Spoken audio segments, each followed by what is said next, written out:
Major coronavirus stories making headlines. We'll start you with this. President Biden will focus on the coronavirus pandemic during his first G7 meeting.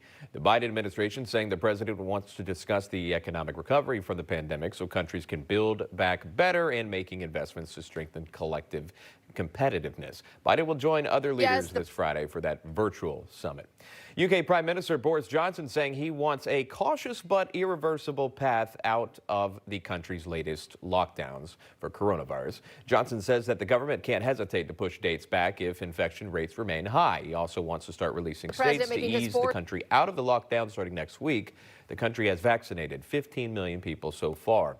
Also this, 3 new coronavirus cases prompting New Zealand's largest city to go on lockdown for 3 days. This is the first time New Zealand had a lockdown in 6 months. Officials say the negative test after the first 3 cases were found that's a good sign, but the fullest picture of the extent of the outbreak won't be known until tomorrow. Those are some of the stories we're following for you right now. For details of breaking news, head to newsmax.com. Well, CNN's Jake Tapper confronted CDC Director Dr. Rochelle Walensky Sunday on when exactly schools can reopen across the country. Take a listen.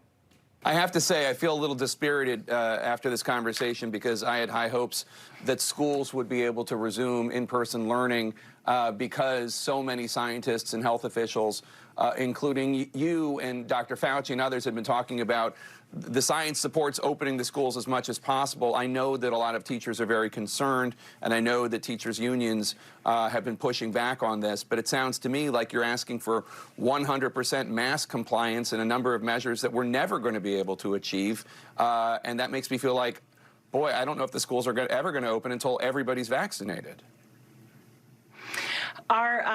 There's literature out that suggests that over 90% of people, when they're masked, you can have safe opening of schools. What I will say is this is directly related to how much disease is in the community.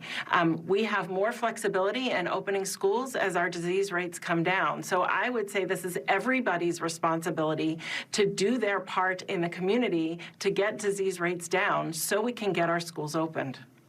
The CDC released its much-anticipated updated guidance, finally, on how schools can reopen or be reopened, which has created only more frustration among parents and school leaders who were looking for a clear green light, or at least a more aggressive plan to do so. Let's bring our panelists back in. Bob McEwen, Amanda Mackey, Boyd Matheson. Boyd, I'll start with you on this. You even saw the pushback there from Jake Tapper on that. I'm curious, are plans to reopen schools linked to politics rather than public health concerns? What are your thoughts?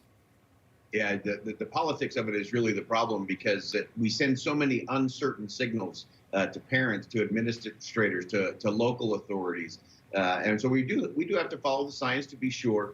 But what's happening is everything is becoming a political football. And so then we end up with all the uncertainty, and then we wonder why the American people are frustrated or why people aren't complying. It's because they're getting so many uncertain signals across the board. And so we do have to make sure we're getting the right information out there, that we are following the science. So we don't have to be dispirited like Jake Tapper, because we can get this at the local level, because obviously things are different in New York City than they are in Salt Lake City and everywhere else. We have to trust those local authorities, those local officials, to do what's in the best interest of their people and their communities. And Bob, I want to ask you about that. Do you think this should be federally mandated when it comes to opening schools, or do you think it should be each school on its own? I know a lot of parents that just want to make the decisions for their own kids on whether or not they want to send them back. And there's frustration, of course, that we're in February of 2021 and we're still having the same conversation. Put on a mask, then we can go back to school, or put in ventilation, then we can go back to school. Is there actually any light at the end of the tunnel? I understand the disheartening feeling of when are we going to see the end of it? Such a beautiful question, because when the socialists take over, the 2 things they do, they attack the churches, sometimes closing them down, and take over healthcare.